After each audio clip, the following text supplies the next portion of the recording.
What's up, everybody? Welcome back to the Make an Impact podcast with real stories, real people, and real impact. My name's Turnbull. I'm an entrepreneur, husband, and father on a mission to empower individuals to share their stories so they can make an impact on you.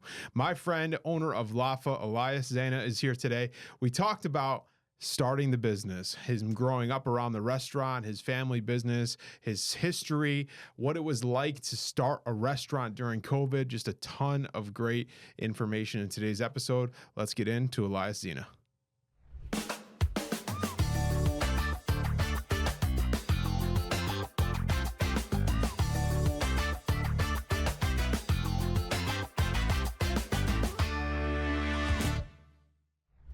What's up, everybody? Welcome back to the Make an Impact podcast with real people, real stories, and real impact.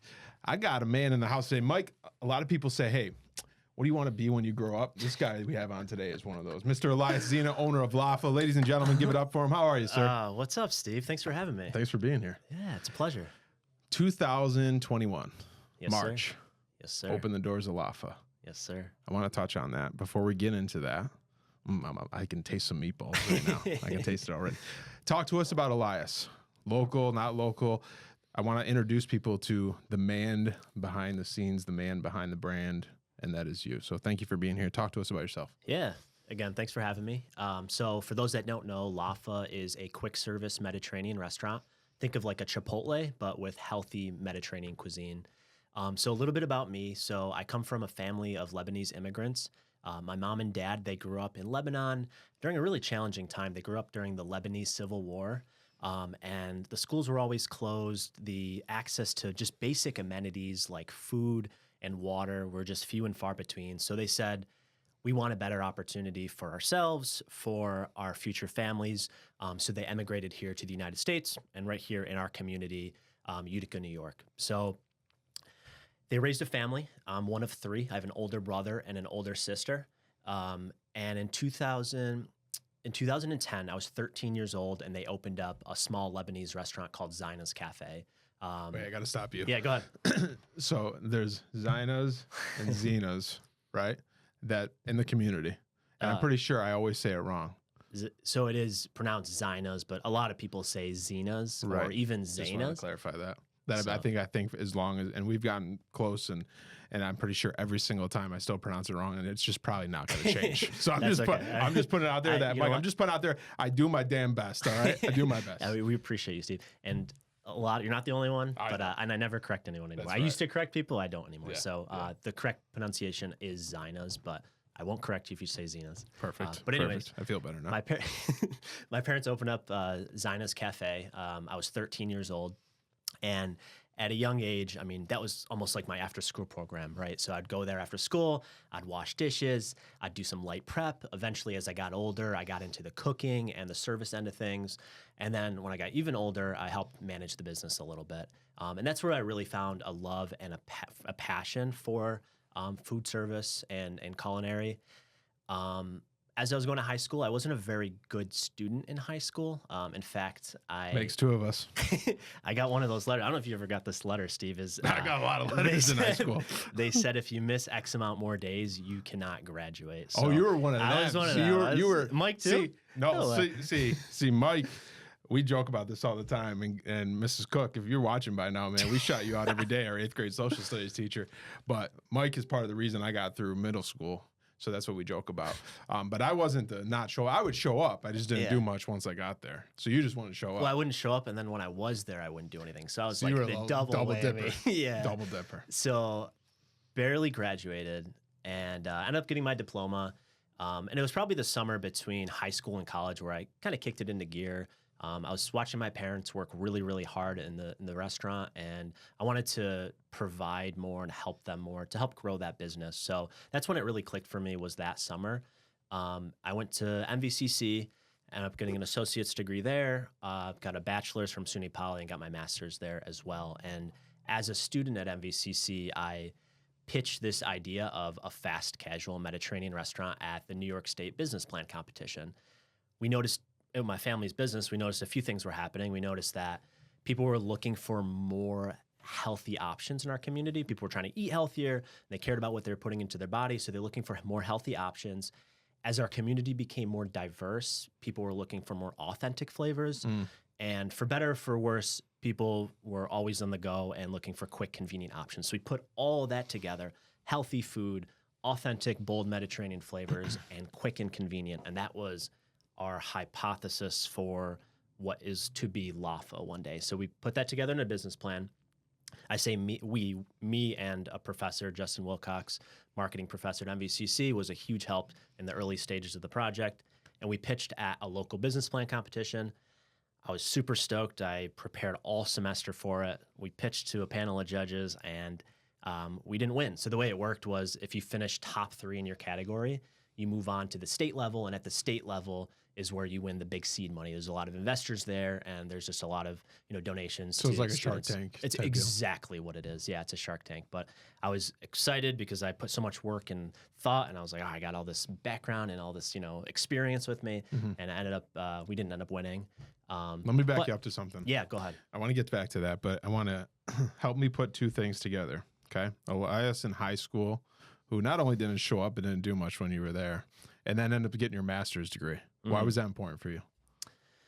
I was watching my parents work extremely hard, with the restaurant business. Anyone who has family that runs business or just, dedicates a lot to, making sure you're taken care of. Like their entire life was making sure that me and my siblings had opportunities that they never had. They grew up in Lebanon. It was a war that was going on. Neither one of them, my parents, have a high school diploma.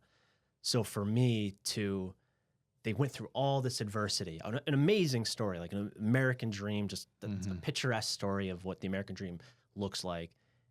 And their son is sleeping in, playing Call of Duty all night. Literally like the definition of a loser.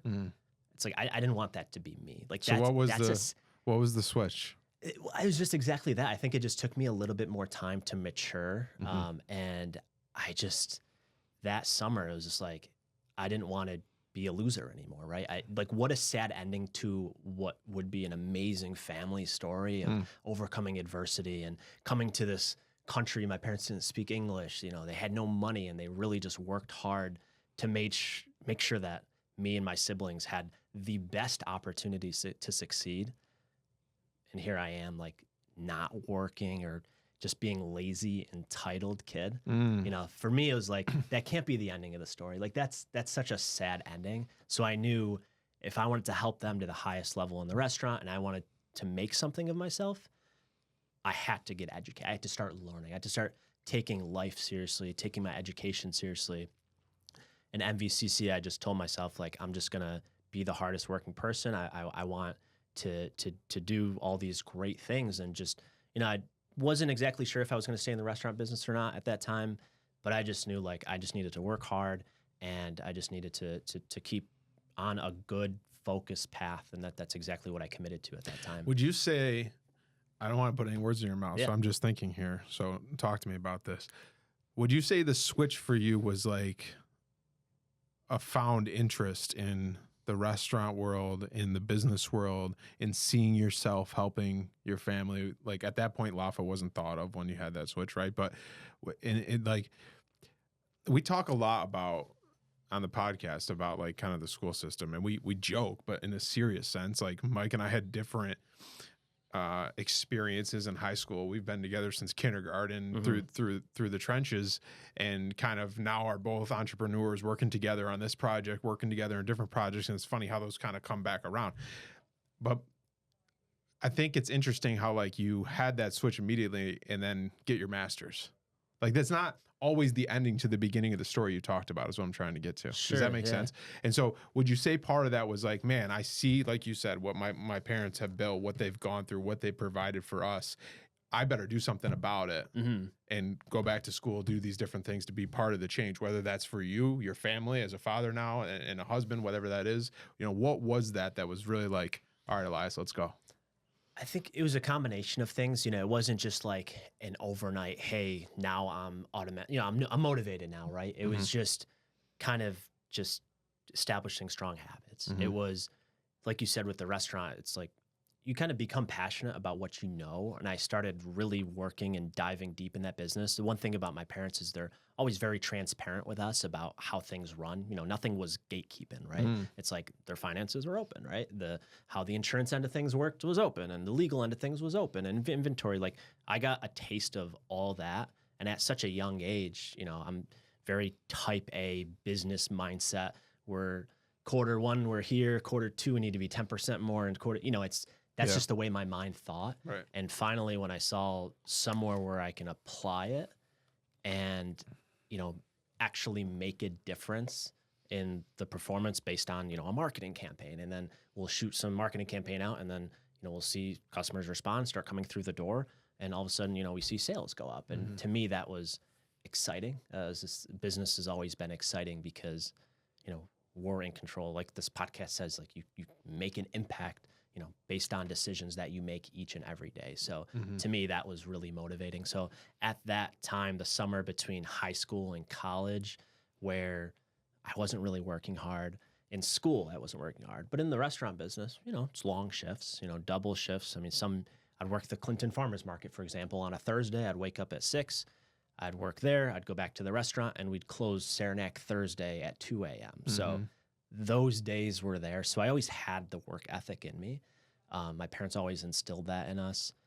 I just didn't go to school. I just didn't like school at that time. Right. And I just didn't see the value in it. And I just knew if we wanted to take this to the next level, we had to get educated. And we had to, you know, do all these things, establish good habits, you know, start eating better, start working out, start, you know, just really nurturing your mind, your body. And it's just like a series of good things that happen. It's not just like an overnight thing. Because you talk about MVC to masters, it's like that's a 6-year process. Yeah. And just like a lot of learning in that process. Was there ever a point where you thought your future was just going to be taking over the family cafe? Yeah, I was always open to that idea. As I was going through school, I think it was either I'll take over the family business or I'll set something up, which is what I eventually did with Lafa. So I was open to both of those, maybe to expand Zeina's into, you know, everyone's kind of heard the Simeon story. I mean, that's always been motivating to hear. You know, the junior took it and he grew it and he set up a bigger location, and he's been so successful in this area for so many years. So I've always heard that story, and that was really motivating to me, and I was open to that idea. But for me, I know my parents own a casual restaurant, but I think I'm even more casual. So a concept like this just felt so authentic to me. Yeah. Because one of my favorite restaurants growing up is Chipotle, right? It's just like not anymore. Yeah. There's a new boss in town. Not anymore. But I just love that you can get a good, healthy meal, and it's quick, and that's my style. I just like the go. So okay, so let's get back to the competition, because I love that part of your story. So you're all jazzed up. You got this professor working with you. You got this business plan. You get in front. You don't win. Take us through that night. I was bummed out. Like, I put in a ton of effort. And finally, I was starting to pay attention to school. And again, I'm only one semester into school, and I'm like so motivated to like keep working. I'm starting to see my grades go up, and I'm just like so overprepared. I memorized the entire speech, right? I was just like so ready to go. I did have some note cards with me, which maybe could have been a limiting factor in terms of how I presented, but I just like did all this research. I prepped the presentation, and I went through it over and over and over again. And we presented, and I was just like, oh, I crushed it. Of course I crushed it. Like, you know, I did a great job. The judges, you know, they came back with their feedback, and, you know, they just didn't think that was the right concept to send a state competition. I clearly don't agree with that, but name them now. Let's bring them in. Come on in. 2014 New York State business. No, but it was a little bit humbling. I was like, super upset, but it just knew like, okay, I'm not ready. I still need to develop as a person, right? I need to develop my skill set. And we're not ready to launch this. And honestly, maybe if I did win and go on to states, I wouldn't have went on to get a bachelor's or a master's. I would have been like, oh, seed money is, you know, somewhat there. It wasn't enough to open a restaurant. Restaurant is, you know, hundreds of thousands versus what they were giving out was tens of thousands. But who knows? Maybe I wouldn't have done my bachelor's or my master's because I would have just been felt confident enough. So I was super bummed out. I put the business plan to the side and just kept going through school. And honestly, while I was taking certain classes, like I'd take a marketing class and then I would dig back into that business plan and refine the marketing plan and the business plan. And then maybe I'll take a finance course and then hop back in and adjust the pro forma. And I just kept adding more and more detail because I knew like when I graduate, like this is a realistic possibility to open up this concept. So where were you in school when you presented?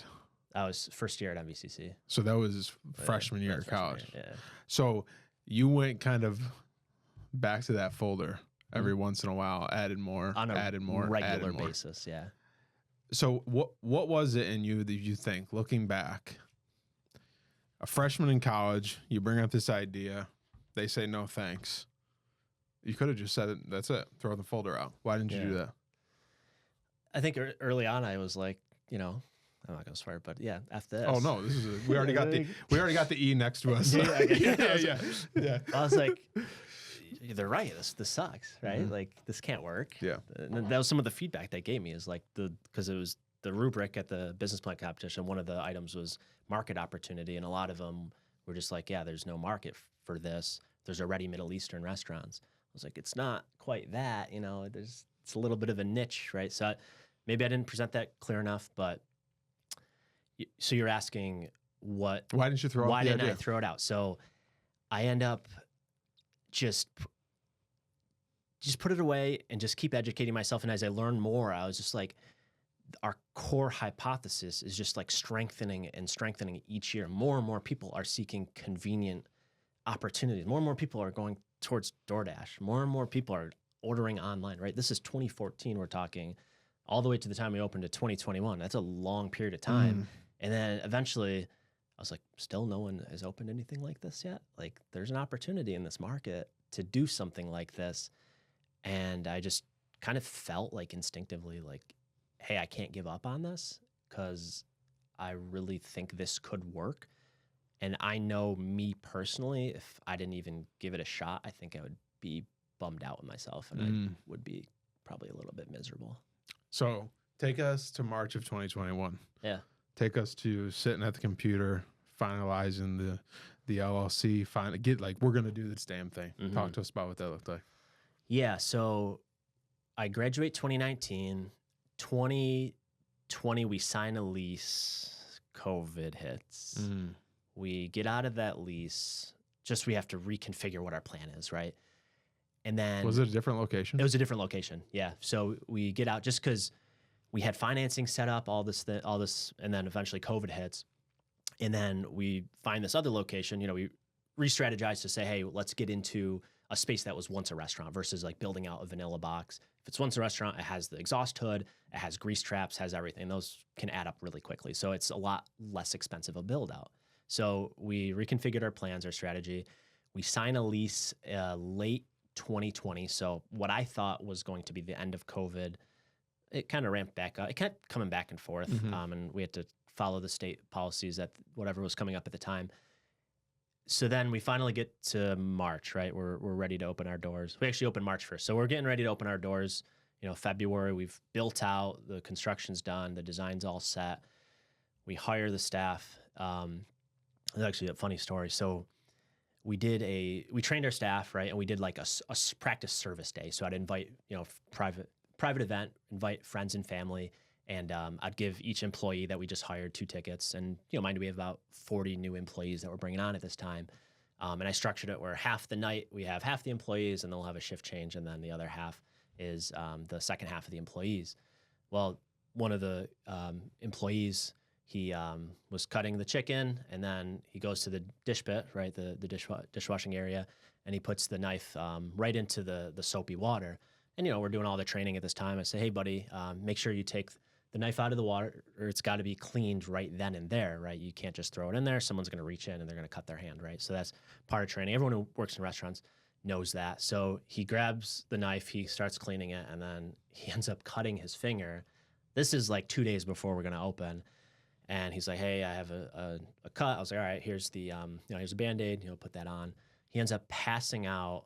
This is a couple days before we're supposed to open. He ends up passing out on the ground.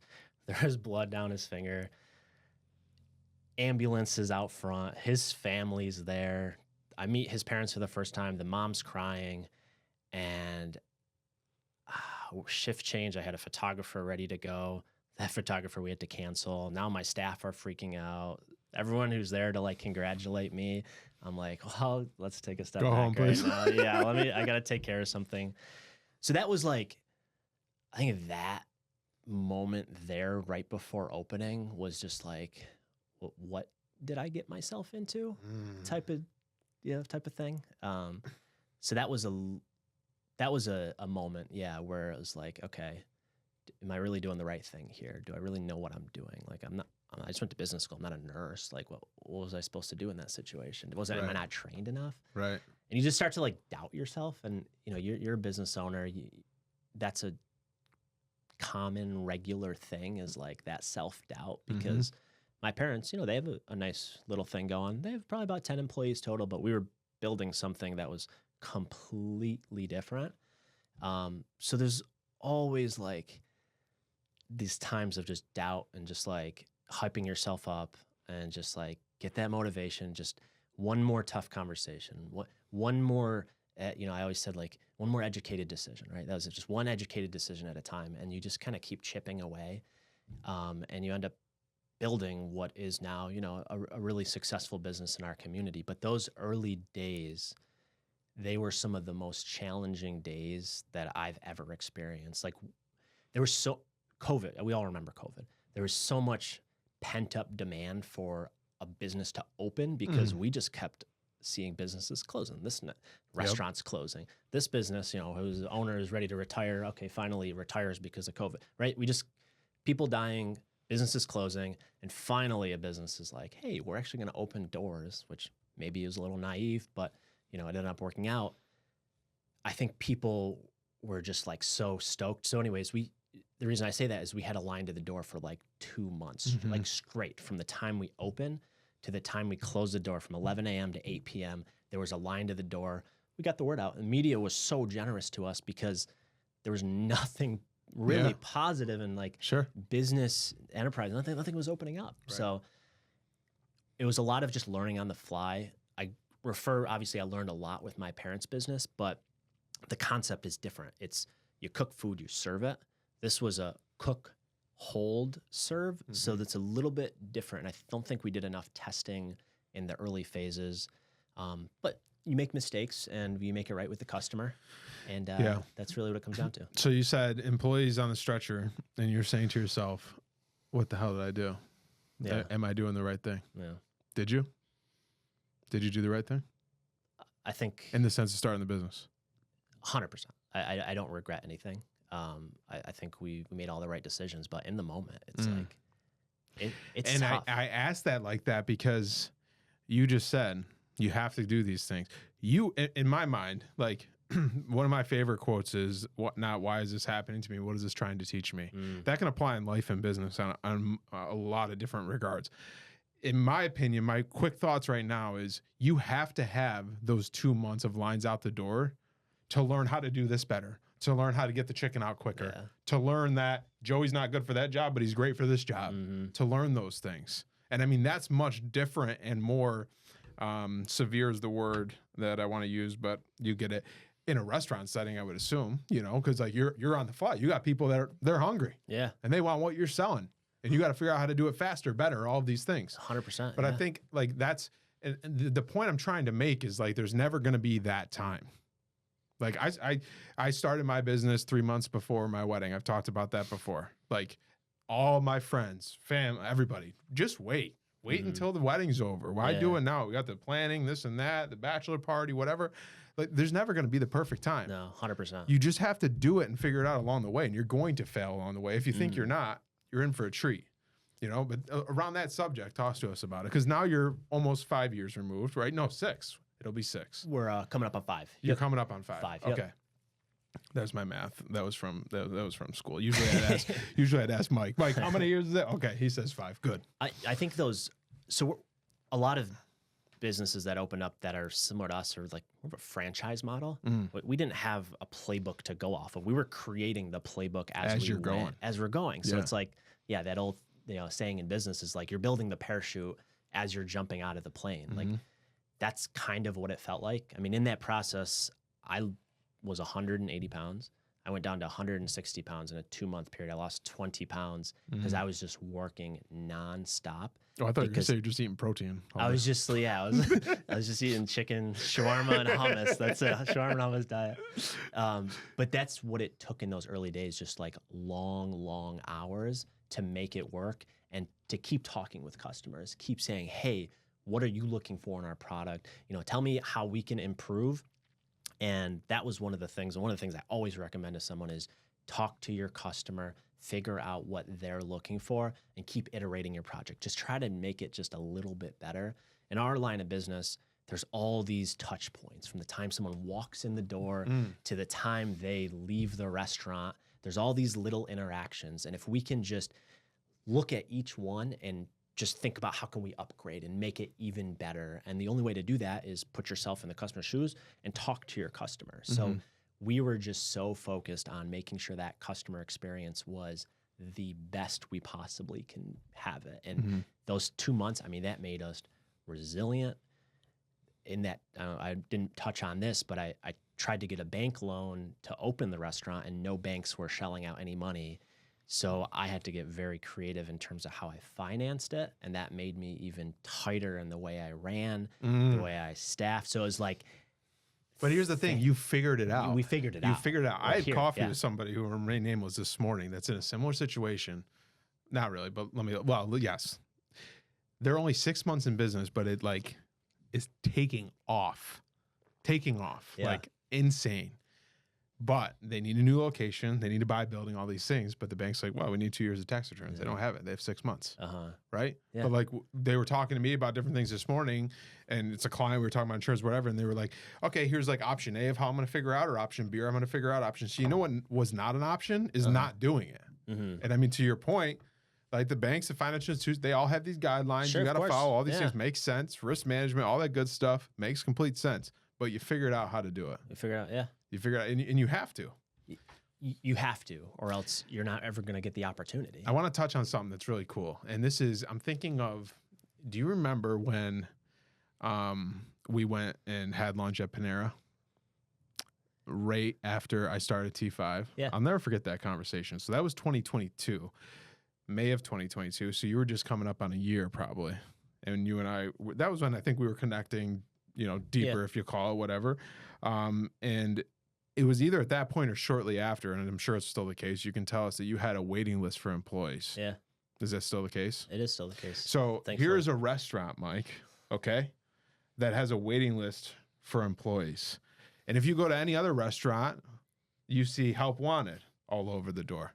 Why? Why are you so good at that? We're grateful to have the team that we have.